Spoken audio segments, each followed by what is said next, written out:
Forget trying to keep up with AI. It's moving too fast. It's time to think differently about it. Welcome to the AI Readiness Project, hosted by Kyle Shamim and Ann Murphy. They're here to help you build the mindset to thrive in an AI-driven world and prepare for what's next. I gotta say, your hair looks amazing. Thank you. I washed it. The people who saw me on the Daily AI show early this morning can attest. It needed a good washing. It needed to be washed. I have to tell you, do you know the nice folks at the Daily AI show? I certainly know of it. Yeah. So like Carl Ye, Brian Auster, Andy Holliday, Beth Lyons, June Mehatcher, fantastic. Here's the thing about them. They all sit so still. Like when, there's four of us and everybody is sitting still the whole time looking at the camera for 60 minutes. I feel very judged. Kyle, you and I, we do. I mean, now that I've seen myself, we're like, that's I felt like I was like, the whole time I was like, don't move, don't itch, don't scratch, don't look over there. But so those are not our people. Media trainers would say that we should be more like them, but I would argue that we're just being us, We're just being us. But when it was me and then three people sitting still like statues, like Zen Buddha masters. Wow, that's rough. Well, yeah. So, but this morning I sat still. It was actually very, very difficult to sit still that long. That's awesome. Well, let's jump in. I'm excited to jump in. How are you? Where's your head these days with how ready are you for AI? Why don't you go first today? Okay, I'll go first. I've got a good one. Okay. Well, I don't know if it's a good one. I've got an answer. So this week I started, I created this 5-day back to basics AI crash course that I'm giving. So it's basically on the same channel that I do my lives every night, but it's a bit more structured, right? It's a bit more sit still and, do the one thing rather than just full on chaos. And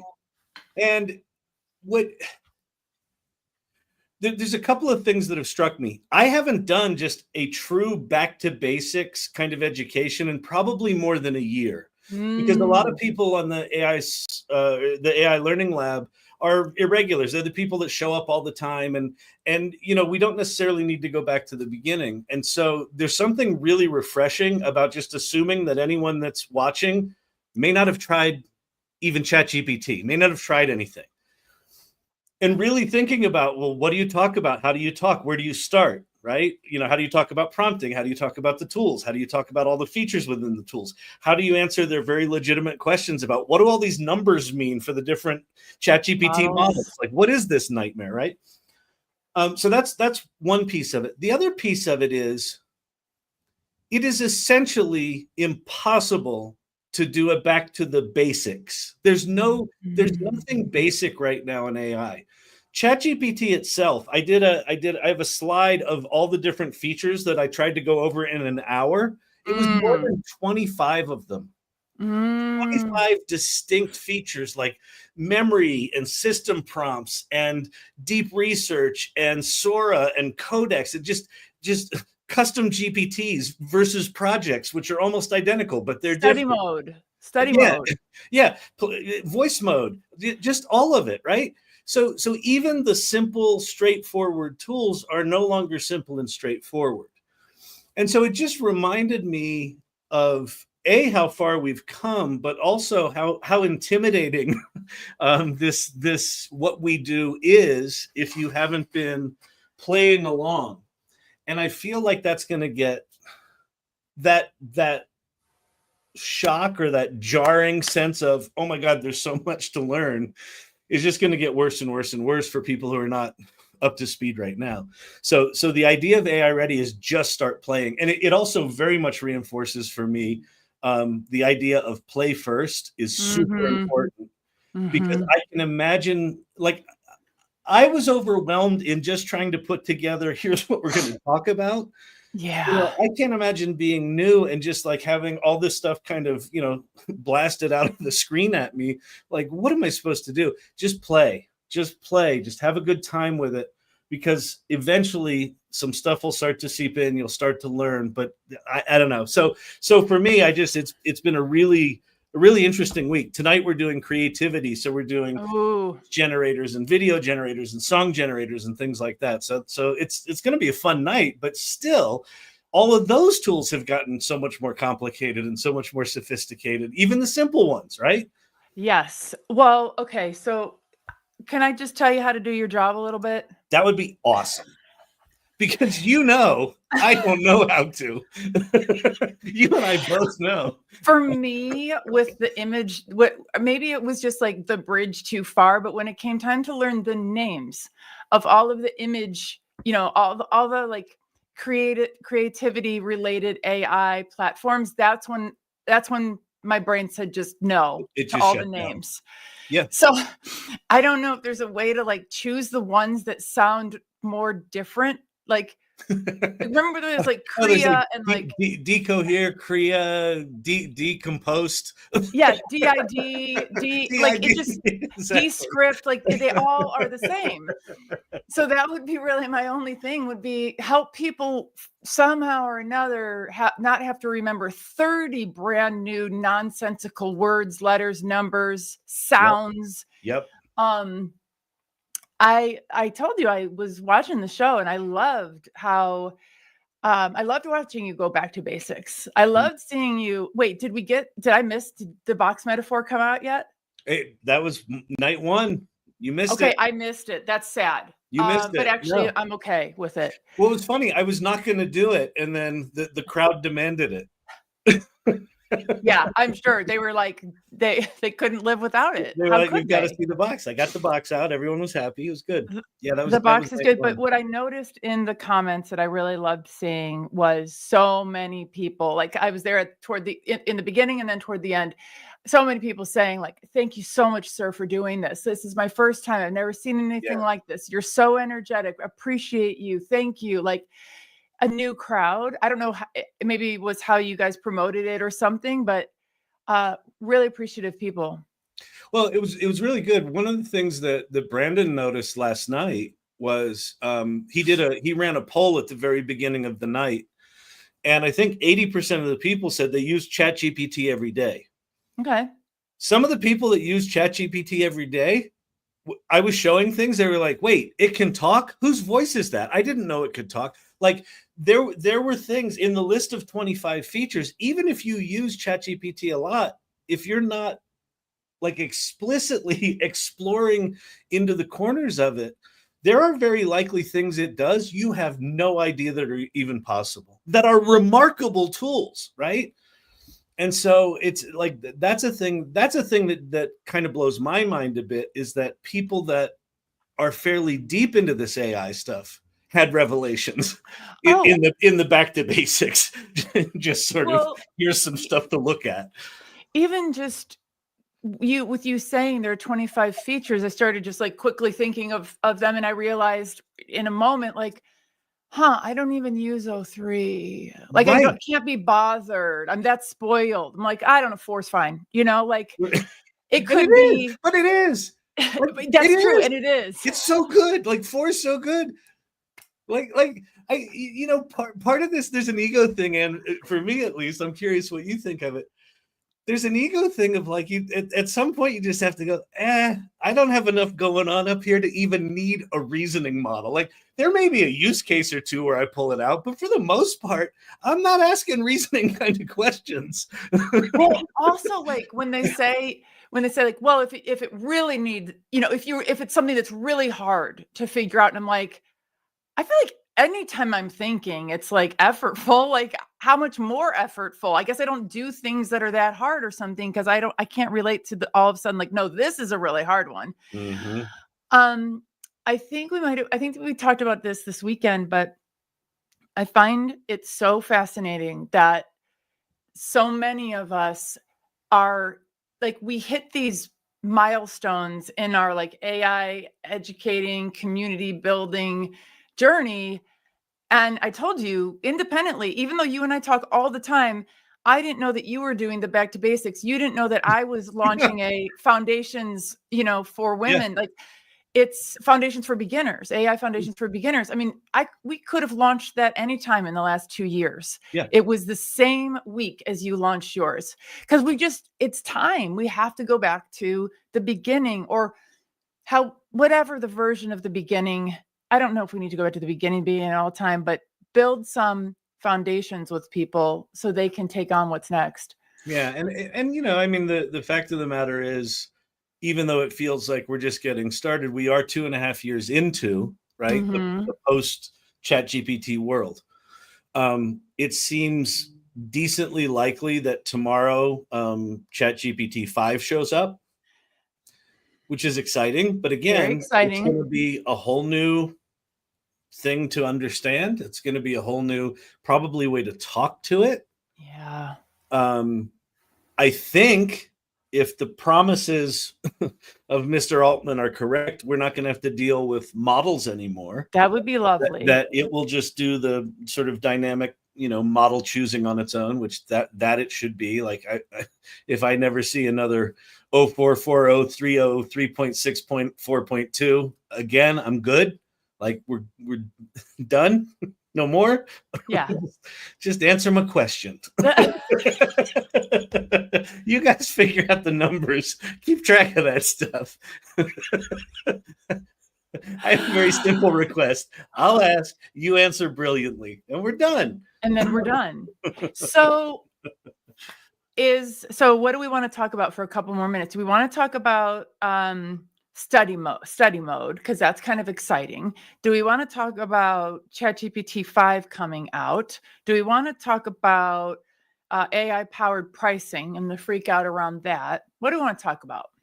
I like the AI powered pricing. For the one thing to pay attention to this week, I'm gonna bring up the slide from last night, because I want people to be able to just screenshot it, and we can just talk about that really quickly.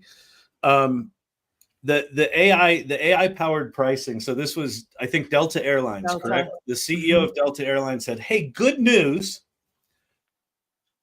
We're embracing AI, and everyone's talking about AI. We love it. It helps our planes fly, and we're going to now use it to figure out who you are, and we're going to charge you the most possible you're willing to pay based on everything we know about you." Isn't awesome? Yeah. And he's like, "Oh, it's been so well received by the board, the shareholders."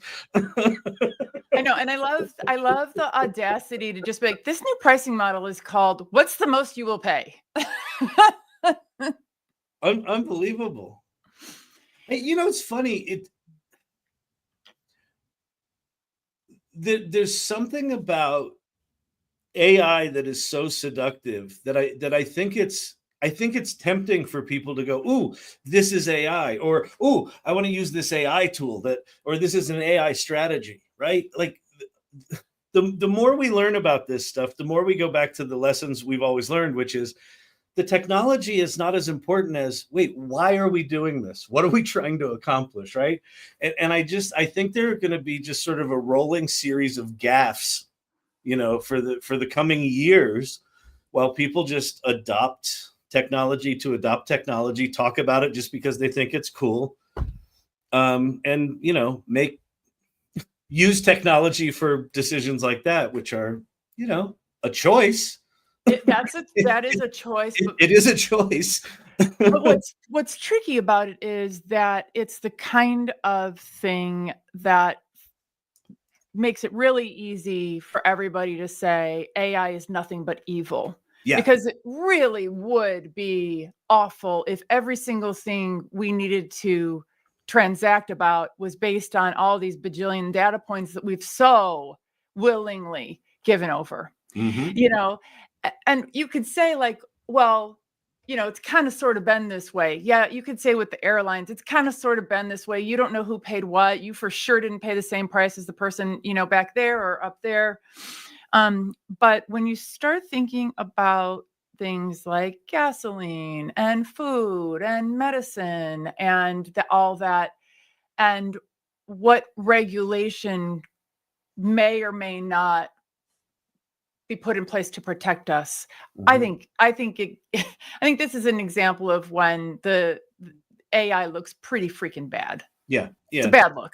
It's a bad look. It's a bad look. It's a bad look, AI. Yeah, it's and listen, I mean, and I think people are justified in being frustrated with the tech, the corners of the tech world that are just celebrating the tech for its own sake. Yep. And not really thinking about how it's going to impact all of us.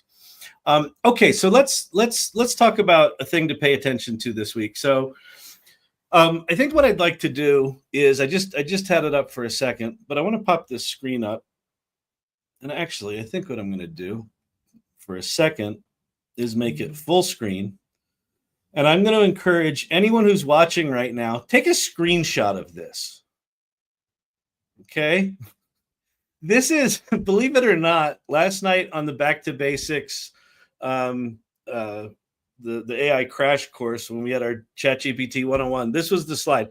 In 1 hour, I at least showed all of these things. I think I didn't show deep research, but in 1 hour, I showed all of these things. Here's what I want to talk to about this. Even if you use ChatGPT a lot, there are likely things that either you've forgotten it does or didn't even know that it did. For the next week or so, I would encourage you to just kind of reconnect with playing within ChatGPT. Have you looked at your system prompt in a while? Have you looked at your memory, right? Do you even know that those things are there and that you can turn them off? Do you know what a temporary chat is? Have you explored non-text prompting? Like, you can upload an image that you make in Midjourney and say, give me the backstory here, and it will write you an amazing story, right? And you don't have to do prompting, right? You can just talk to ChatGPT with advanced voice. You can put it on your Bluetooth in your car. So I think a thing, just because ChatGPT 5 might be coming out and it's going to get sophisticated, a lot of these tools may change and get integrated, but just kind of refamiliarize yourself and start playing again and start to push into the corners of what ChatGPT can do. I feel like that might be time well spent. But you tell me, you look at that list, does that just melt your brain and make you want to run away, go back to a podcast where you can't move? It makes me want to cancel the rest of the week and just hang out in ChatGPT and just do all the things. And I think that I think this is my defining moment of, yes, you need to know how to work with an additional frontier model. You do, just in case. But if you think you're like trying to find a better one-stop shop, like, no. It makes images good. It makes words good. It makes words good. They got GPT-5 coming out. They're the ones that, like, no one's really caught up with them, which is remarkable. I mean, they've caught up with them, but nobody's really clearly surpassed them. Right. And yeah, until further notice, like, having a real handle on what, you don't have to be good at everything, but having a handle on what ChatGPT, the ecosystem of ChatGPT, let's call it that. It's not a single tool, right? It's an ecosystem. Having a handle on what the ecosystem makes possible, I can only think will be valuable for you. 100%. Just and to your point, I think that if people could go in there and set a timer for an hour and do not what they usually do. Like, you're not allowed to do the thing you usually do. Press the buttons that you don't know what that is. Like, press that button, dink around with it, ask ChatGPT, how do I do Sora? What is Codex PS? I don't even know. Yeah. So it's got to do with code and an X.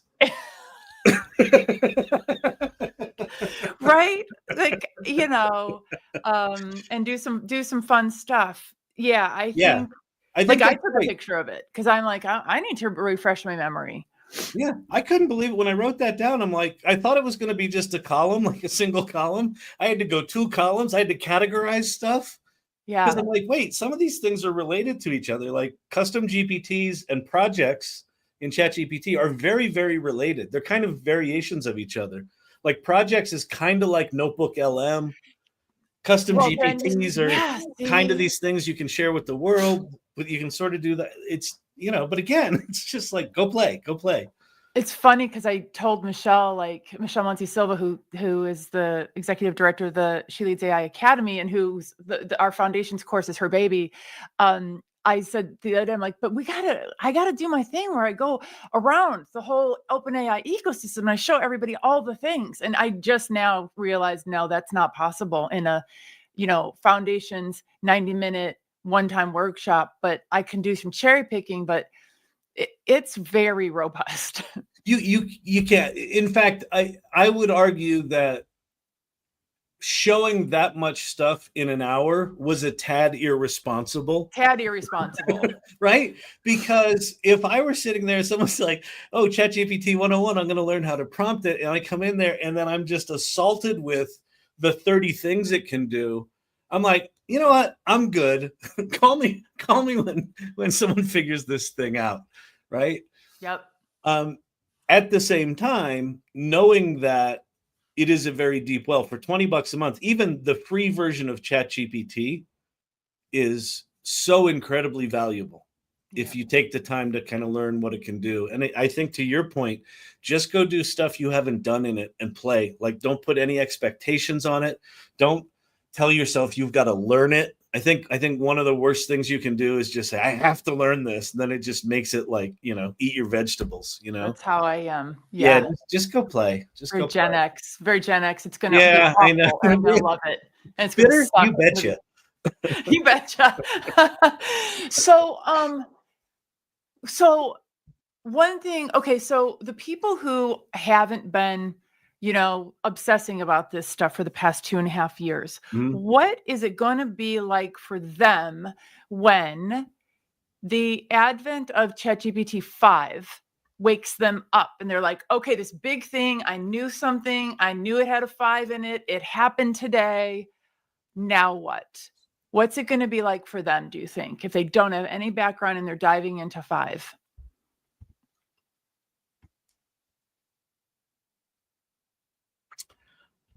My instinct is it's not going to matter.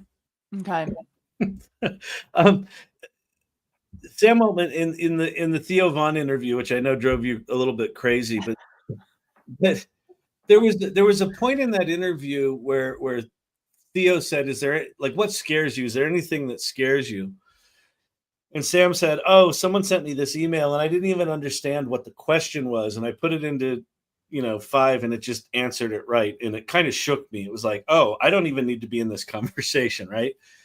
And then he said, and then I just moved on. Mm-hmm. And one of the things that I've noticed in the lives and in the AI salon, and even, you and I talking about stuff, it's actually kind of shocking to me how quickly we normalize this remarkable technology. So my instinct is 5's going to come along. It's just going to be better at stuff, right? Yeah. And then people that are new to it are just, their first experience with ChatGPT is going to be like, oh, this just works. Like, it will probably be a similar revelation as we had with ChatGPT 3.5. Yeah. It'll be at a whole different level, but for them, they'll go, oh, this is amazing. Cool. They'll have their Kevin McAllister moment. And then I feel like they'll just normalize that as, oh, you can do that now. Right. And then I think we go back to our lives in some weird way. So yeah. I don't know. Like, I used to think, I used to feel like there was going to be this moment where a thing launched that woke everyone up, and all of a sudden it's just, we're all using it. I feel less and less like that's going to happen. I feel like it's just going to be a normal adoption curve, right? We've still got the crossing the chasm. We've still got this big chasm of people that are just on the other side. Like, I don't want to try it. I don't care, whatever. Or just not even aware at all. Yeah. And then you got a bunch of people that are trying it that are like, oh my God, this is amazing. You got to do this. And I think it's just going to be a relatively normal adoption phase. But for people who are not playing with it now and come in and use it, I think that initial Kevin McAllister moment is going to be increasingly mind-blowing. increasingly mind-blowing, and it's possible that it will lend us more credibility as well, versus people who went on and thought it was like some magic easy button and they would write the best email of all time, didn't like it, and then they're like, oh god, that Kyle Shannon and Ann Murphy, they're always what, I don't know what's wrong with them. The hucksters, what are The they, hucksters. how are they using this thing? They obviously don't know good writing. Yeah, exactly. Oh, yeah. Right? Yeah. I got that when I got yelled at on LinkedIn for all the art things. I've never been called a no talent loser more in my life. And it just reinforced all of my insecurities from childhood. Listen, hey, I have an idea. Why don't you tell the good people about this swell little group you put together? Swell group. So, well, we have a little bit of an interesting update. We always have updates. I shouldn't say I say it like it's unusual, but She Leads AI is it is an ecosystem, to use the word that is becoming the word of the day. It includes an AI academy, which is external facing education for the peoples, for the women peoples. We have a consulting agency that's coming online soon. We're putting final touches on our website, which will allow us, of course, as you do, to put your shingle out. Yep. Then we have our She Leads AI Society, which is our membership community. And one of the fun things about the She Leads AI Society is that we have social Saturdays. One of my friends pointed out to me, it's like AA, like it's there no matter where you go. We will be here on these screens from 10 a.m. to noon every single damn Saturday. So if you are a woman in AI, or you want to be, like, if you're totally obsessed, or if you're just curious, like, we'll be there. We'll be there. The door's open. Come on in. We'll get you some hot coffee. And you can sign up on our website, which is sheleadsai.ai, and you can join us. And what's new is that we are doing themes every weekend. So this weekend is content generation and visibility. And we're not doing like not like the, hey, everybody, here's how to write a prompt, but like, a little, not the stuff that you see on LinkedIn, the stuff that you're leading with a use case. It sounds like we love use cases. Yeah. Use cases are the way to go, which is not what I've done this week, by the way. Oh yeah. I went back to my old habits, but that's all right. We're very dogmatic about use case based learning. And then the weekend after that, we're doing AI and hiring. Last weekend we did agents. So now we're kind of making sure that people know they can pick and choose, come anytime. And we're excited about it. And what I've been super, super excited about, I'm almost done with my little rant here, Kyle, but one of the things that you and I have done, like with AI Festivus, we have events at times when some people might think, well, that's not going to work because everybody's home with their family. Everybody's doing the holidays. Everybody's hanging out with their kids on Saturday mornings. There's no way. Well, guess what? There's a lot of people in the AI community who don't have that same exact Norman Rockwell-esque life, and who are looking for places to be and things to do on weekends and in the holidays. And I like that we are there for those people in our community. I love it. And, I would also argue that, the people that we're attracting are curious enough about AI that they're prioritizing it. One of the things that drives me the most crazy in the world is when someone says, well, I don't have time for that. Well, no. You chose not to make time for that. Those are two different things. Very different things. And so what I'm noticing is that the people that show up to our events on a regular basis are prioritizing learning and doing the self-improvement and doing the upskilling and things like that. So to that end, the AI Salon is a community that I started with Leah Fasten the week after ChatGPT back in 2022. December 7th, 2022 was our first meeting. Similar to She Leads AI, it's a group of really remarkable, generous, curious people that are exploring AI. We talk about the cycle of AI readiness, which is play first, mindfully create, and generously lead. And generously lead looks like learning out loud, like people learn and they generously share what they're learning. And we also have a subscription-based area of the community called the AI Salon Mastermind for people that want to kind of step up the game and get into more focused conversations. Like when you do want to dig deep, it's nice to do it with people who are on a similar kind of level of commitment and just really in it to be professional about it. And speaking of which, so please check out the salon. And if you go to community.thesalon.ai, that'll take you directly to the Mighty Networks community itself. And it'll just be one step less for you. And this whole podcast here exists because of the AI Readiness Training Program, which we put together along with Vicky Baptiste out of AI Festivus. So if you are looking for a real deep dive in how to shift your mindset for AI and be ready for what's coming, independent of the tools, that's what this training program is all about. So go check it out. It's 5 deep modules that use the content from AI Festivus as sort of anchoring points. And then we've distilled out of all those talks some common themes in 5 different categories. So really remarkable training. So I'm super excited about it. Get a certificate, yo. Yo. Put it on your LinkedIn. Put it on your LinkedIn, yo. Put it on your CV. So listen, we've got an exciting guest. Why don't you tell the good people about Tam and let's bring her up here. So one of the things that I like about Tam is that she's also a Pacific Northwest girly. So she's up in Seattle, which is just hop, skip, and a jump from me in Corvallis, Oregon. I got to meet Tam a couple of months ago through just the extended Women in AI community. And like so many of us out here, she's, not doing this stuff alone. None of this stuff can happen in isolation. And I'm very interested in Tam telling us about where her next, where she's headed right now, because I'm loving the direction that I'm seeing. And what I think is going to be the case is that Tam is going to be one of the people who is like, if you've been using ChatGPT for 5 hours, the next thing you should do is start following Tam and start doing what Tam tells you to. Cool. She has a gift for breaking things down in a way that is so clear and just not noisy. Just, is this the problem you're having? Then do this. And I really appreciate that, because that's really good. Right? That's not how my brain works. So Tam. Awesome. So Tam, welcome. Thank you, Kyle. Thank you, Anne. I appreciate the introduction. And yes, I've been told that my communication style can be very direct in both good and bad ways. So take it or leave it, right? Direct is good. So before we jump in and start asking you a million questions, why don't you tell the good people who you are? Tell us a little bit about your journey. Yeah, my journey has definitely been non-linear.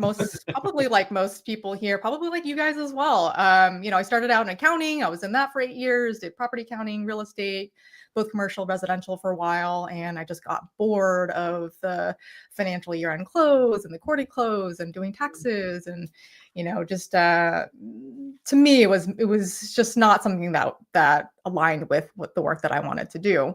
And I realized over time, I just have always had this systems-oriented, solutions-oriented mindset. So wherever it was that I went, I was always kind of finding a better way to do things. And my mantra has always been I'm going to leave this place better than I found it. And so after accounting, I transitioned over to FinTech, where I have worked in various go-to-market roles. I've founded teams. The most recent corporate position was at Ramp. So I was helping accounting firms just adopt technology across the board.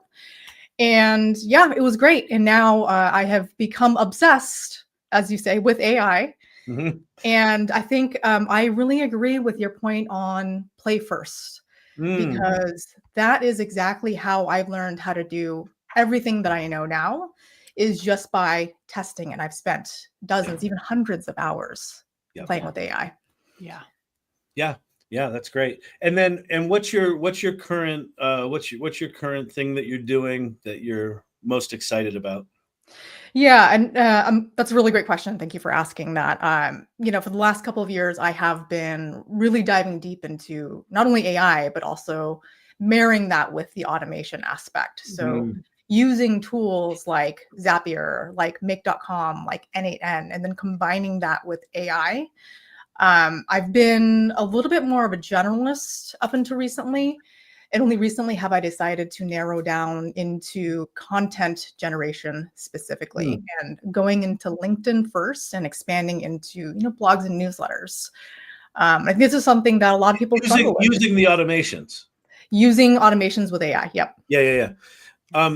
Just totally geeky. I'm just curious, what is your tool of choice right now? Of the three you mentioned, which is the one you like geeking out on the most? So my philosophy is around human plus AI. AI doesn't work without humans. AI doesn't work without the context that humans provide. AI doesn't work without the strategic reasoning and critical thinking that humans provide. And so there always has to be a human element to the process, always. Yeah. And having said that, when I choose tools, I like N8N a lot, but it is really technical for a lot of people. It's actually developed for developers. Yeah. So when I'm working with businesses, I assess, where are they on their technical journey? That's great. That's great. Who is going to adopt the system after I'm gone? Yeah.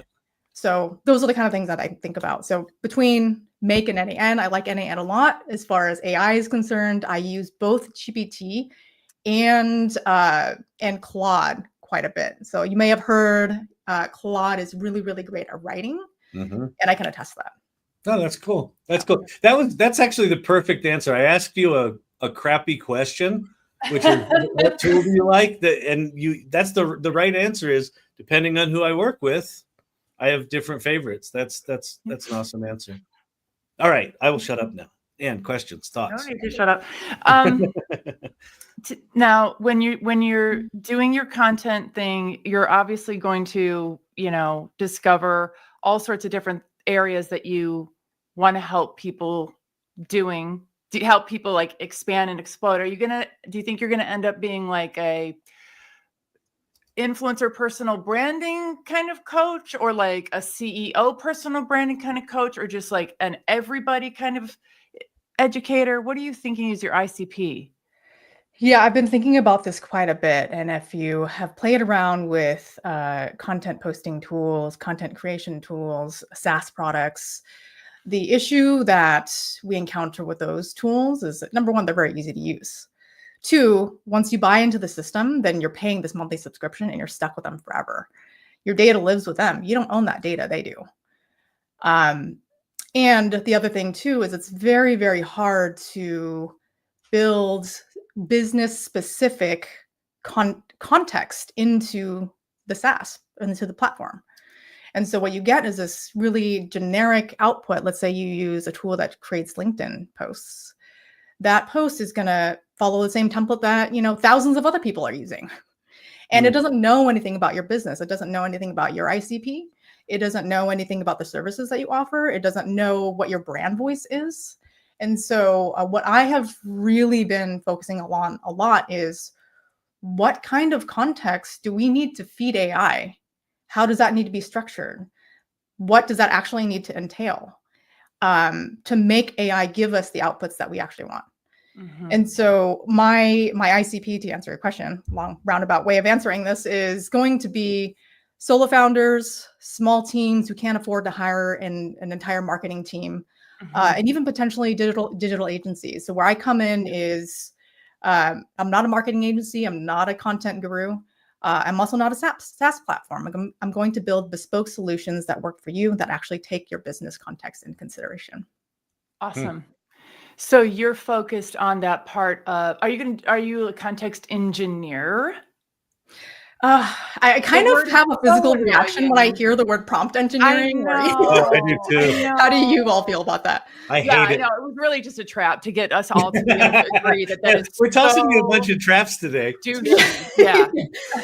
So I feel like it is so much more important to have the right context. Yeah, me too. Over knowing how to create the perfect prompt. The structure. Yeah. I totally agree. The prompt engineering thing for me, it feels quite exclusionary, right? It's like, it kind of perpetuates, oh, you have to be an engineer to be good at this. No, you don't. You can be, right? But you don't have to be. So yeah, I'm right there with you. That drives me a little bit batty.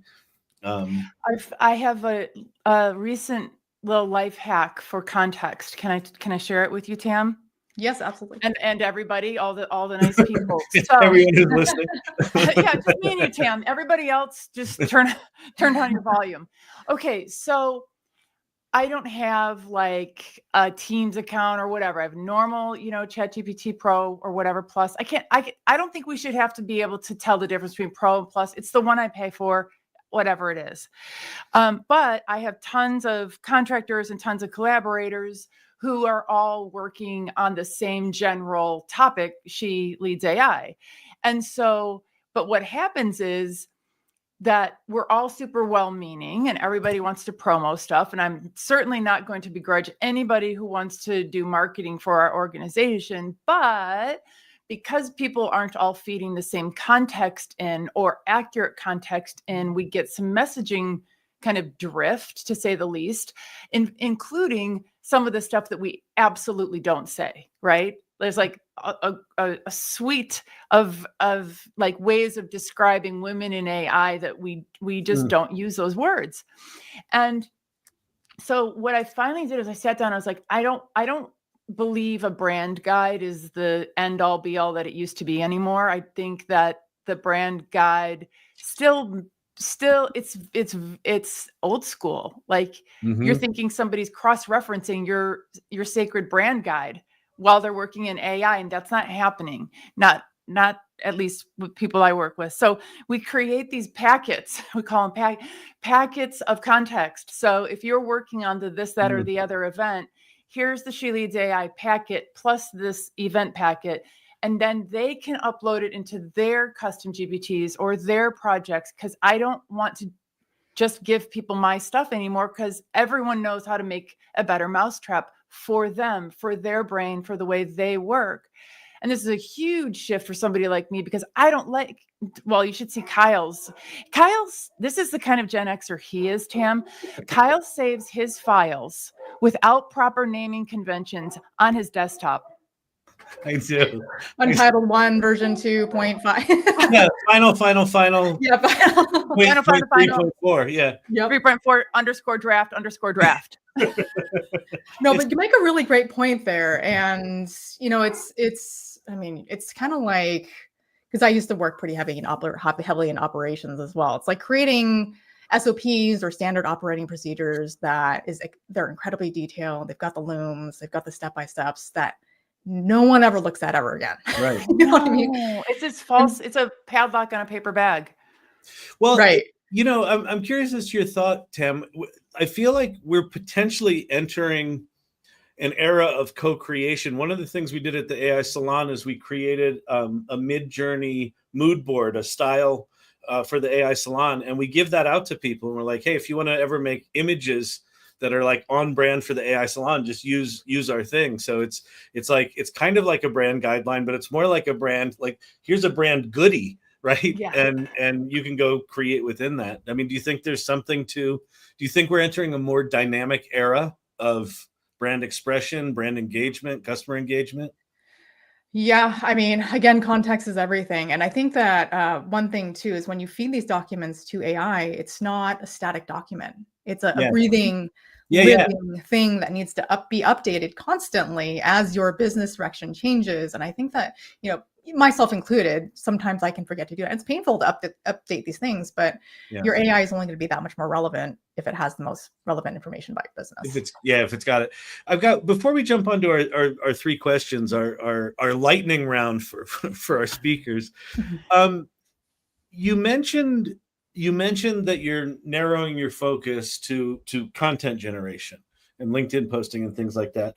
I'm curious what led to that. Is it that you find your customers are more ready for that? Like what is the thing that triggered you to narrow the focus? Was it Was it an arbitrary choice where you're like, I've got to narrow the focus, or was it more based on what you were seeing in the marketplace? Well, first of all, it's a problem that I had to figure out for myself. So if I'm going to be building, that's cool. yeah, if I'm going to be building my own out system. yet, so we should probably talk.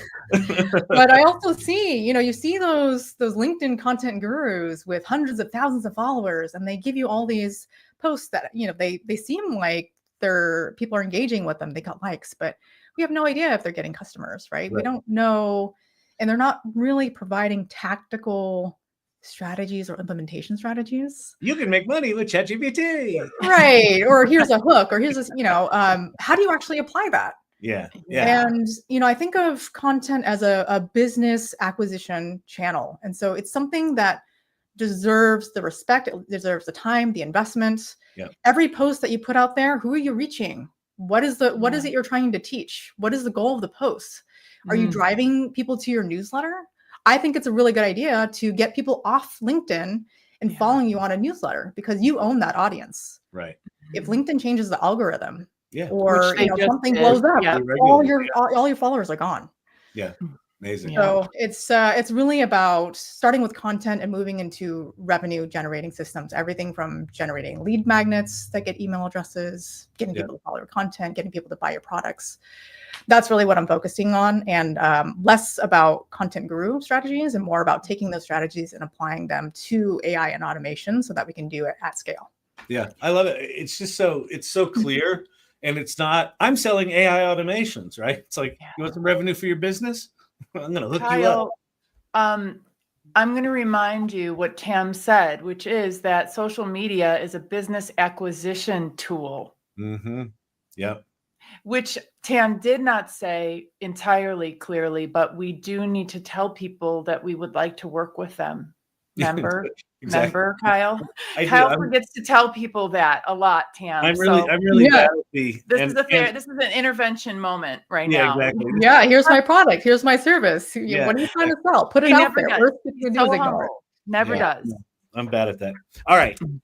Perfect timing. Let's move. Let's change the subject. Okay. So we asked these 3 questions of every guest. So I'll hit you with the first one. And the first question is, what was the tipping point where you knew you had to go all in on AI, and what happened next? I mean, it's hard to ignore. It's all over the place. It's so easy when you see all this news and you get overwhelmed and you think that you're behind, and more and more, the longer you wait, that is the case. But it's actually surprising how many people still don't know the basics of GPT. And so I think that finding a network of people who are also in the same stage and journey is important, and learning together. But hiding our head in the sand is not an option anymore. And so I have always been that of a learner's mindset, and I'm just obsessed with technology anyway. So it made it really easy for me. I'm a nerd. Okay. Was there a specific moment? Did you have a specific aha moment where you're like, oh my God, I didn't know it could do that? Or like, what was there a moment, or was it just sort of a long progression for you where you're just like, I'm going to geek out from day one? I hate creating proposals. And because you can either spend a ton of time tailoring this thing and making that customer feel great, and then they just ghost you. How does that feel? Exactly. Or so bad. You create something general that could speak to anybody, that anybody could have created. And so again, it just started with focusing on a problem that you already have and trying to solve it. Yeah. And so it did it really good, and you're like, this is better than doing it the other way. Yeah, absolutely. Yeah, we're not going back to doing it that way again. No. Can you imagine them taking away AI at this point? I can't. I don't know what I would do. Over my dead body. Exactly. Yeah. So, oh boy, I woke up this morning and was reading an article by this faculty guy who's saying that, AI is going to be the end of higher ed. And by the way, as though that is like literally the worst thing that you could ever imagine. Spoken like a faculty member of a small liberal arts college. It's not going away. So, okay, sorry. Tam, based on your area of expertise, which I know is you have many areas of expertise, but so maybe choose one. What's an AI trend that you're paying attention to right now, and why? Ooh, you prepped me for this one, but I'm still not quite ready for it. I think for me, it's so hard to get, so easy to get like overwhelmed, like I mentioned before. And so focusing on one specific area that really solves a problem, a pain point that you're experiencing so deeply right now is what I'm focusing on myself, which is why I've created this whole business around content, the Content Kitchen. And so for me, it's, what kind of context do I need? How do I train AI? How do I feed it the right templates, frameworks?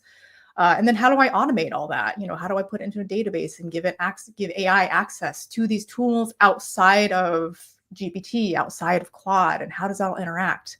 Can I trust it? AI likes to hallucinate. And it also hallucinates very confidently. So I'm very interested to see how GPT-5 shows up. Yeah, exactly. My nickname for ChatGPT is mansplaining as a service. I love it. It will confidently answer you, even if it's wrong. Yeah. So I hope that answers that question. I don't know if that answers that it question. Does. Yeah, absolutely. How do you I mean, you said you're like geeking out, you like geeking out on this stuff, but what are your strategies for how you pay attention to what's happening? Like where do you pull the signal from the noise out of, because there's so much noise right now. There's a lot of noise. I do use Perplexity for research, and it does pull up the relevant YouTube videos, which I honestly don't have time to watch sometimes. And so just summarize them. Right. So Google Notebook LM has been wonderful. I've really liked Substack recently, and my newsletter is also hosted on Substack. But I like it because people don't tend to withhold all the good stuff. Yeah, they'll give you everything, and so you can actually even build an automation around Substack.com domain names that you receive, these emails that you receive, and just create one big Google document that you feed into Notebook LM, and then you can turn that into a listening experience. Now they have video, and it's really good. It's really cute. Yeah, it's really cute. Love this. Little infographics, instant infographics. Yeah, it's really good. No, that's a good one. Like, Substack's an interesting one, because it really is. Each of the platforms have different personalities, right? And that one has the personality of, here it is, go figure, take it, go. Yeah, that's awesome. Brilliant. Okay, last question. So this is one that is a favorite of ours because it's named after the show. What is AI readiness to you? And then what would you say to someone that's just getting started with all this AI stuff? I've been harping on this already, but start with a problem that you already have and try to apply AI to that. Context is so much more important than prompting. You can have a mediocre prompt as long as you feed it the right information. And I think of it like training an intern. You may have heard this analogy before. But what does an intern need to know in order to be successful? Right? Do they need to know about your business, services, how you write, who they're writing to? So I think that's something that's helped me out a lot. Something that a lot of GPT users that I'm really surprised about, who aren't taking advantage of the features. So you mentioned all these different features that are now available for Plus users. Yeah. If there's one feature that I would recommend any paid user to try, it is the GPT projects. Yeah, it's my favorite thing ever, because you can even more than custom GPTs. Yeah, a ton of documents, a ton of context, feed it everything that it needs to know about your business, and then every chat that you create inside of that folder has all of that context. There's no more reprompting, which can be so annoying. It's so good. Yeah, it's so good. If nothing else, for me, it's like I can find the other chats. Like I knew there were some other chats in there. And it remembers things that you talk about, because previously you would start a chat with ChatGPT, and if you've chatted with it long enough, it'll just break. It'll stop talking to you. Yeah, exactly. Is that how how are you dealing with the context window challenge? Like, are there tools, like, is Claude better at it than OpenAI with, when you're putting together these automations, I assume if you're doing it in little chunks, you can probably get around it, but like, where do you run into in your professional applications? Where's it still janky, right? Where's it still not quite ready for prime time? All of it, I would say. There's really. I was hoping there would be an answer like this part's really good. No. Yeah, Okay. well, in the context of content creation, the fact that you can upload these massively long contextual documents into a folder in GPT or in Claude is massive. I mean, these files. Sometimes I have files that are 20 pages long or more, but you can't feed that into a Make.com or Zapier automation. Right. It would be so costly to do that. Yeah. So I think it's just picking and choosing, what do you really need and what parts can you and should you automate? Yeah. And that gets, oh, sorry, Ann, go ahead. No. Well, I was going to say, I know this sounds so basic, but just in case anybody didn't know this weekend, I was putting a bunch of stuff into, I was putting 6 months of transcripts from Social Saturdays. So they're super long. It's a 2-hour conversation. Sometimes people stay after, so it's 3 hours or 4 hours. And I wanted to get them all into one project, but I ran into the limit of you can only have 20 files. I just said, can you put all of the text from all of these files into one file? And it did it for me. And then I just put that back into the project, and that was that. Yeah. Felt like cheating. Loved it. Another feature. Yeah, tell me. That just released recently in the last week or so, I want to say, is the in ChatGPT? Connectors. Yeah. Oh, yeah. Have you utilized that? I'm afraid I'm going to attach it to like my credit card file or something. I don't know how to use them. I hooked it up to, maybe you can help me. I hooked it up to Notion, to my instance of Notion. And then I said, hey, do this thing and then write it to my Notion thing. And it said, I can't write to Notion. So I just gave up. Right. GPT can't do any edits yet. Claude can, but you still want to be careful because it could wipe out your entire Notion. See, I don't use Notion. That's why I wanted to do it, is because I don't have any data there. So I just wanted to play. And then the first thing I tried, it couldn't do. So I was just like, I'm going to take my ball and go home. Which we try to get other people not to do. Exactly. But I do it. Exactly. Exactly. Tam, tell everybody, how can they work with you? Where can they find you? Tell them how awesome your newsletter is and your website and the lead magnets. We want people to be able to find you. Our people need you. Yeah, definitely reach out to me at hello@techwithtam.com. You can visit my website, techwithtam.com.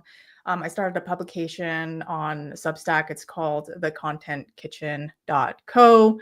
And I'm going to be sharing a lot more strategies around applying content creation strategies to AI and automation, and how you can scale your own business acquisition channel and learn how to sell yourself a little bit better. So looking forward to sharing more there. But yeah. Love it. That's awesome. That's awesome. And how many businesses have you started? I don't know. How many domain names do I have?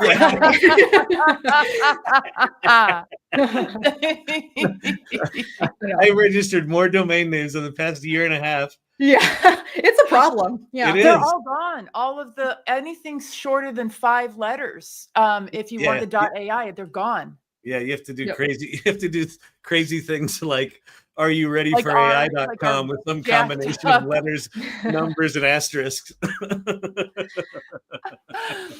Tam, this was fun. I'm so excited that you're out here. I'm excited about what you're doing. People need to work with you. Lots of them. I love this. Thank you so much for having me on. It truly is a privilege to be here. And yeah, this is the most fun that I've had in a little while. So that's good. That's awesome. Yeah, no, it's hang around with us. Yeah, I love your insights. I love your approach too. You're just so clear-headed about this, and not seduced by the technology, which is it's the perfect place to be. And I think what you're up to is just incredible. So I think I need to hire you. So you do. Well, you know where to find me. I do. Yeah, exactly. All right. Bye, Great to see Tam. you. Bye, Thanks. See you later. Bye-bye.